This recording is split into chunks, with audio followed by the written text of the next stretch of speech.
Chapter 17. At dawn, everything became frightening and clear. A piece of ice no longer than 100 strides in every direction had broken loose. It was close to shore and the main flow of the Norton Sound. Open water lay on all sides of us. We were on a small island drifting towards the Bering Sea. There was nothing to hold it back. I tried to stay calm. I built a fire in the cooker and fed the dogs part of their food and ate some of my own. I untangled the wires in the headlamp, but them together so the lamp worked, cut up the sled covering, and made a rough flag. Then I climbed the heights of the equinox and fastened it to the hand pole I carried on the sled so that the drivers could see it from the trail. The day dawned clear, but by the time I got the flag set, a cold mist had drifted across the island. Now we were hidden from the trail. I flashed my headlamp. More than a dozen drivers went past before nightfall. None of them saw my headlamp. More went past during the night. Heavy seas slanted across the sound. Waves broke in forming crests. They were bearing us away from the trail and the shore into the sea. I cooked a small meal for the dogs. They were not on the trail pulling the sled at 10 miles an hour, so they didn't need full rations. They didn't need them, but they set up a howl nonetheless. Black Star was the worst. He scolded me with various wolf sounds, the sounds that were stronger than the words. They were 3 days of food for the dogs. They could go without food for 2 weeks, even longer. For myself, I had some chocolate bars and a supply of caribou chunks. Since the meat would not thaw in the weather and fuel from the cooker was low, I would eat frozen caribou. Water would not be a problem.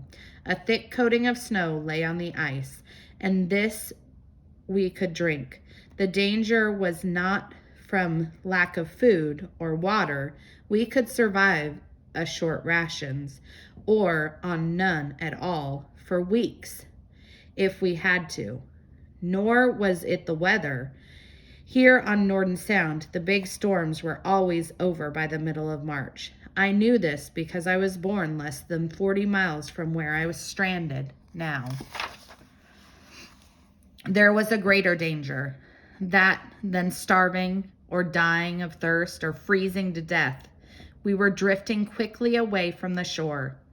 Every hour, the wind and tide bore us further towards the Bering Sea. At any moment, if hot weather came, our inland could break up and be washed away by the waves. Already the edges of the ice where waves struck were honeycombing streaks with yellow. By tonight, or surely by the next morning, when I didn't check in at Kayuk, a search party would be sent out to look for us. They would use the trail if it had not broken up. Then they would see the makeshift flag. How they would reach it, I didn't know. A half-mile of open water stood between us and the trail. By morning, it could be 2 times that distance. The searchers would have to return to Kayuk or Womengo to bring back canoes or a boat if they could find one. The mist burned away before noon. The sky was a clear gray and cloudless, but in an hour a warm wind from the land began to blow. At first in stiff gusts, then it settled down and blew high with a high whining sound. Green waves built up and beat against the land side of the island. The wind and waves pushed us steadily seaward. We moved faster now than we had since the island broke away. Shortly before dark, a new sound rose above the sound of the wind and waves. A bright red and blue spot glinted against the gray clouds. It was the mail plane from Anchorage, on its way to Nome. The plane was flying low, just beneath the bank of clouds. As it flew over us, it made a wide circle and dipped its wings and flew on. The pilot had seen the camp. He had seen the flags and the dogs. He would know that it was not a seal hunter's camp, that it was not sealing time. He would reach Nome in minutes and report us. When night came, I fed the dogs and myself. I ate more than I had for days.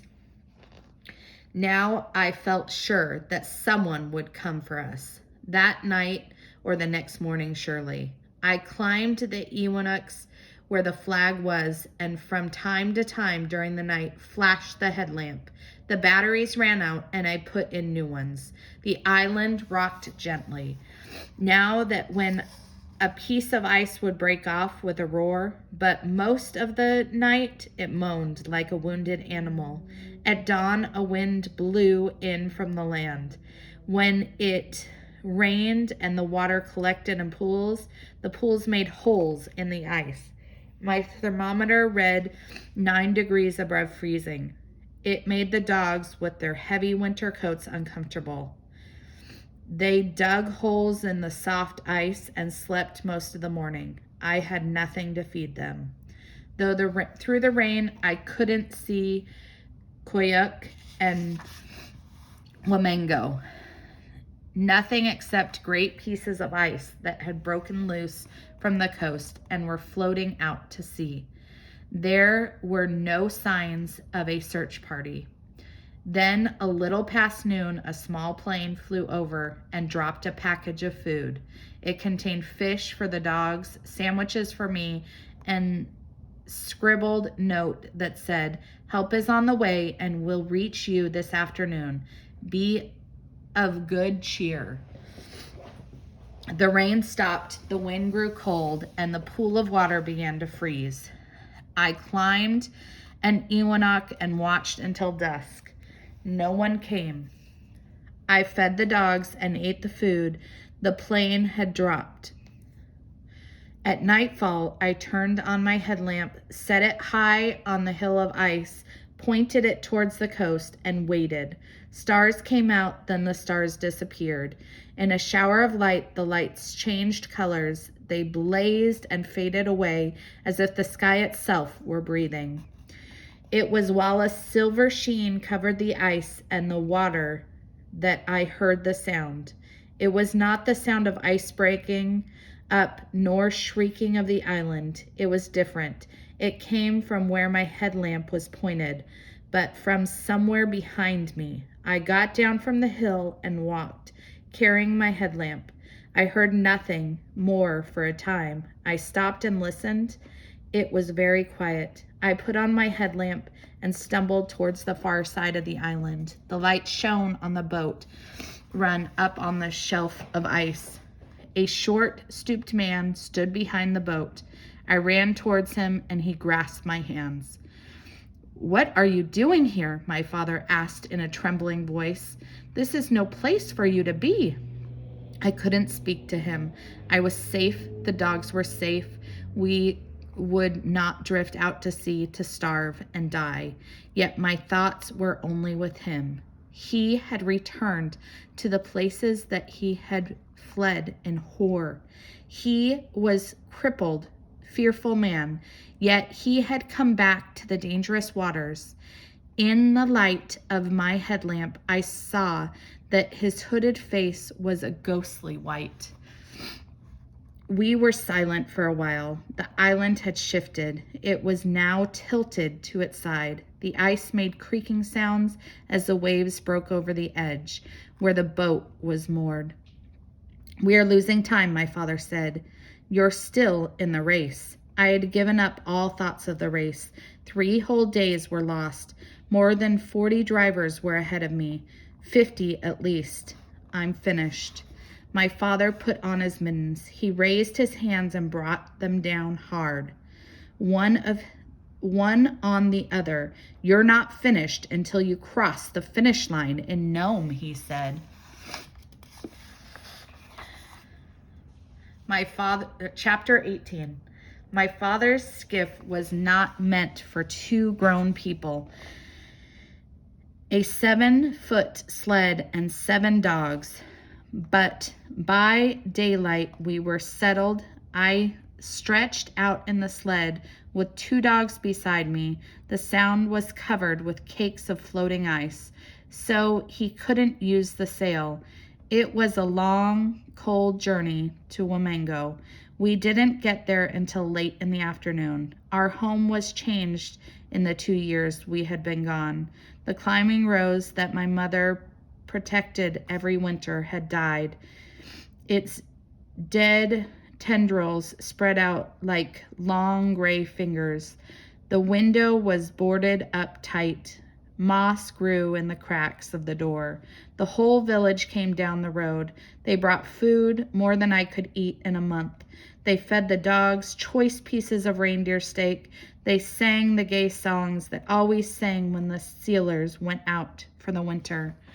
I was too excited to enjoy anything. All I wanted was to hitch up the dogs and leave for Kayuk. Bartok said, "Come and sleep." He took me up the path to the house and put his hand on the door latch. He fumbled with it for a moment. I thought he was stuck, but it hadn't. He was struggling with himself. He was gathering courage to enter the home that he had fled. I opened the door and we walked in together. I slept for an hour. Then I woke up feeling sleepier than when I lay down. The big stove was gone, but Bartok had built a fire on the hearths and was sitting beside it, working on his tow line, which had been cut by sharp rock on the trail.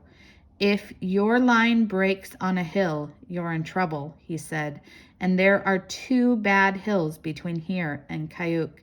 One's going out of here."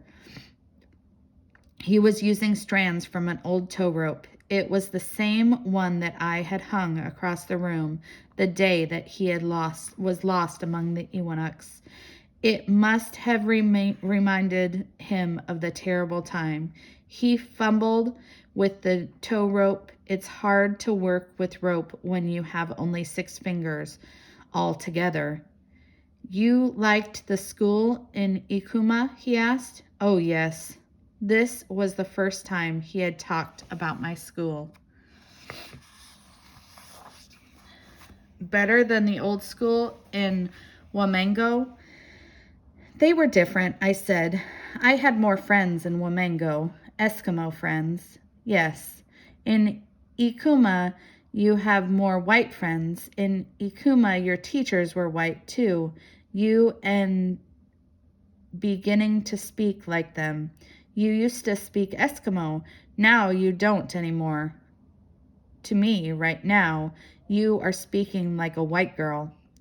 He got up and put wood on the fire. He started around the empty room and bare floor and bare walls and boarded windows. "The climber has gone," he said. "The rose I gave your mother for her birthday once I never did like it.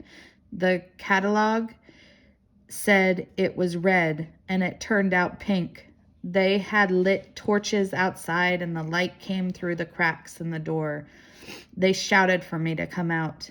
I like Eskimo talk," Bartok said. "White talk goes along smooth like a racing sled on an icy trail. Then there's a big loud bump that jars the teeth in your mouth." "This English is hard to learn," I said. "Words like right and right sounds the same but aren't. I still think in Eskimo when I translate the Eskimo words into English. My teacher wants me to learn to think in English first and not have to translate." Bartok frowned. "If that happens, you will be a white girl, not an Eskimo girl. This I do not like much." "What are you now, Eskimo or white?" "Once one thing or the other."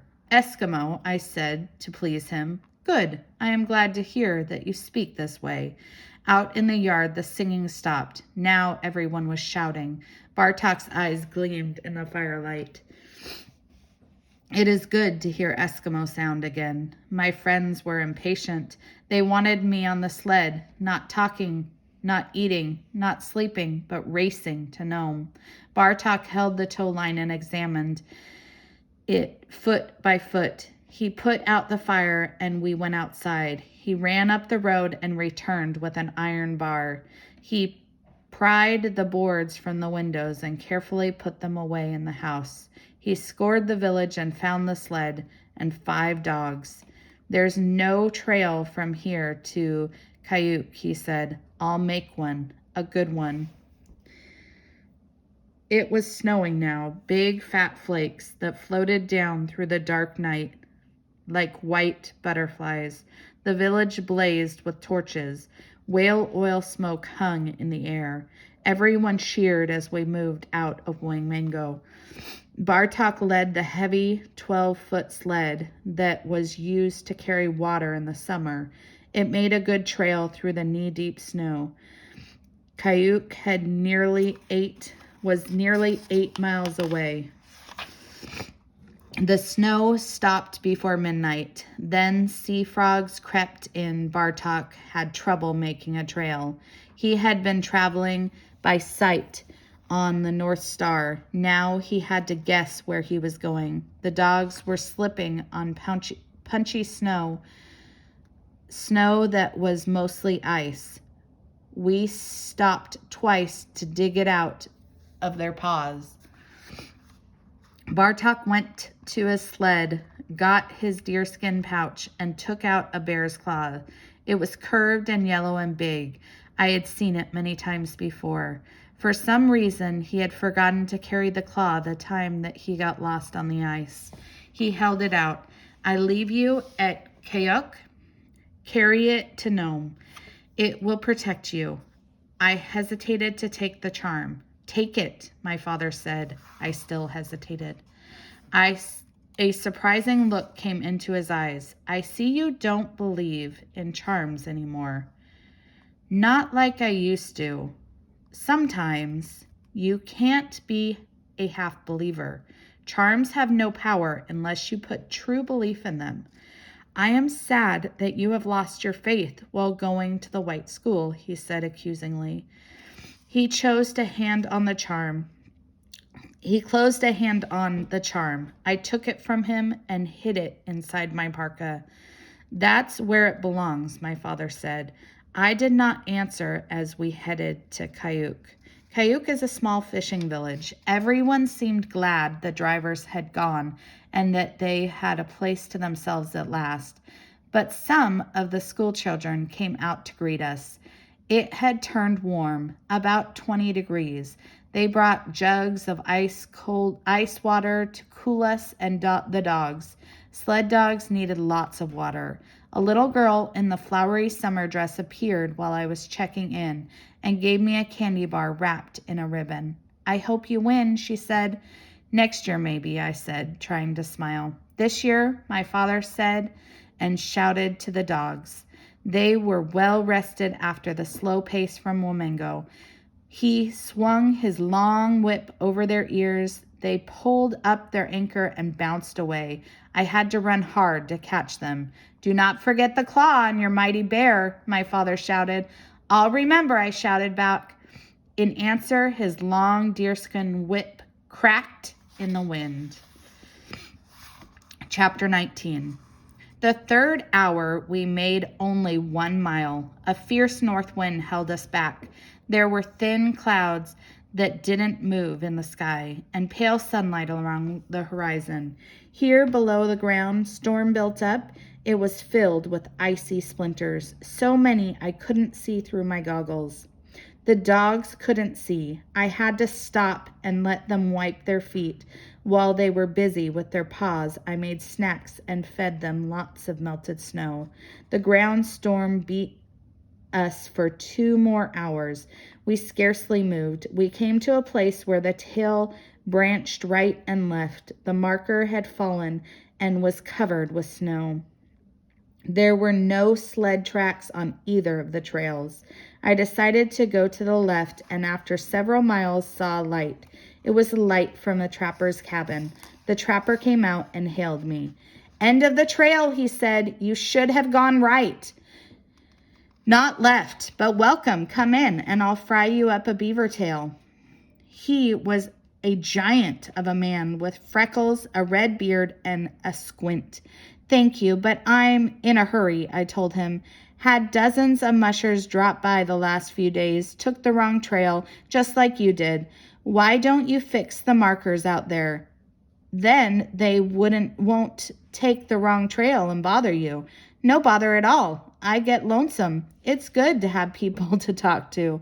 He disappeared into the cabin and returned with a platter of sourdough pancakes 2 inches thick and a jug of honey. I ate one of the cakes and gave the rest to the dogs.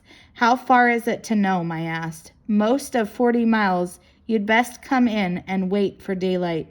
Trail's bad for a mile or two. Thank you, but I'm in a hurry. Shouldn't be. You're near the last. Enjoy yourself. Come in and talk. I'll tell you some fancy tales and you've never heard. I thanked him and spent some time waxing the runners. They were in good shape, although I had waxed them 5 times.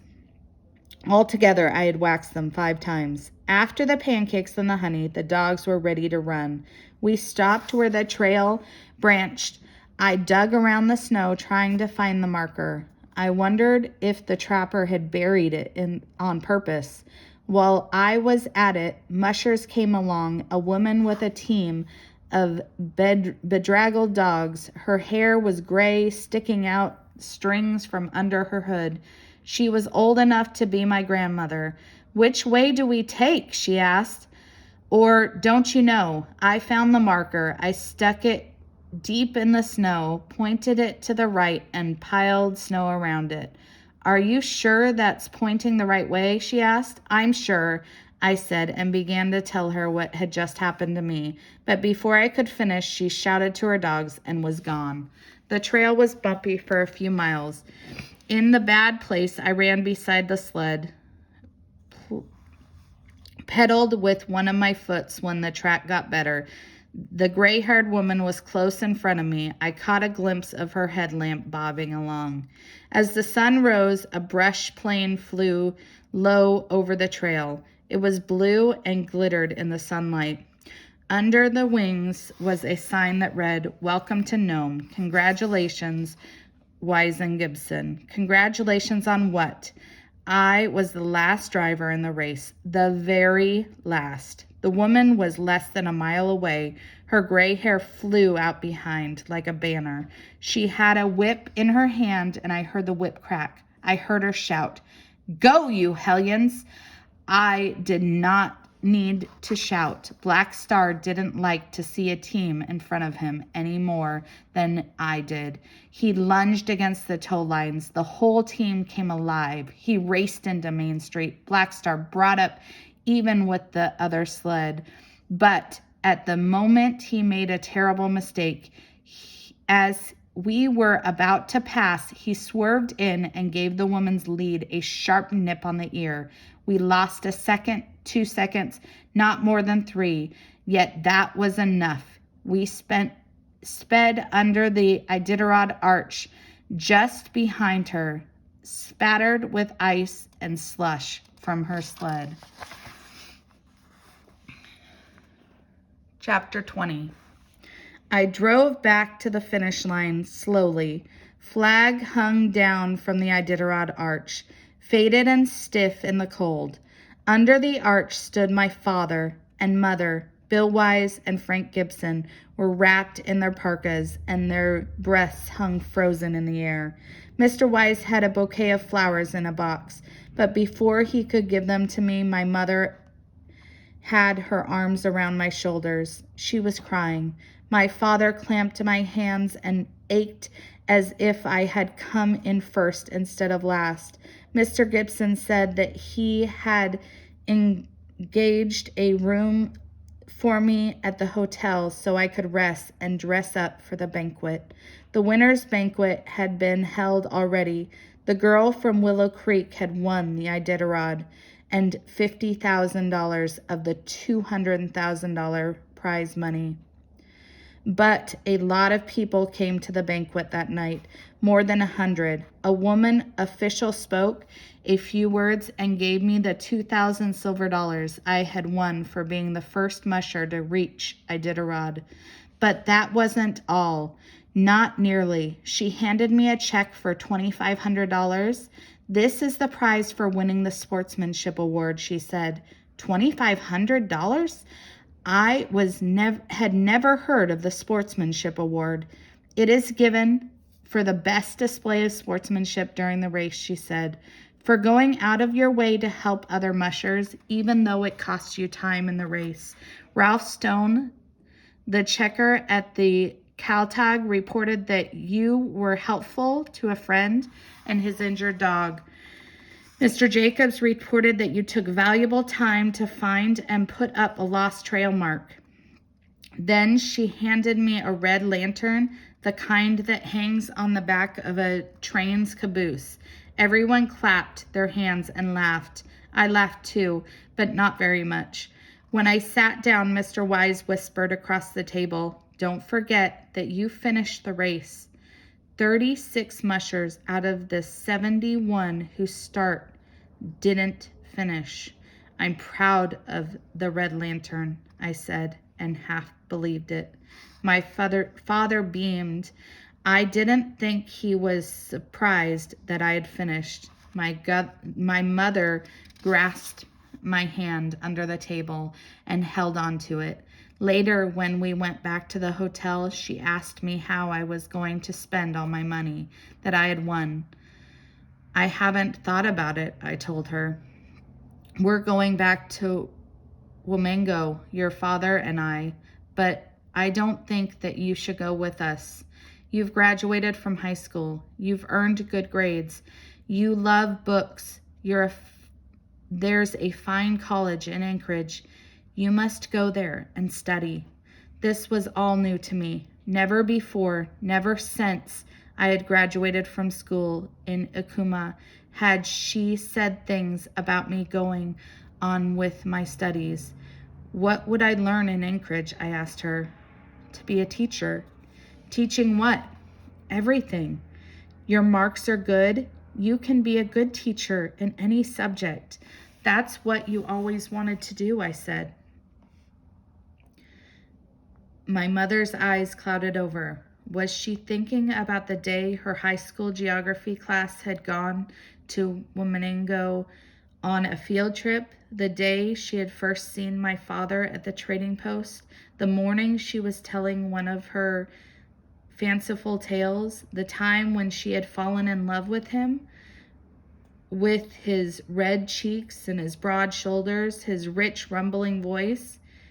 You could come back to Norton Sound and help our children, she said.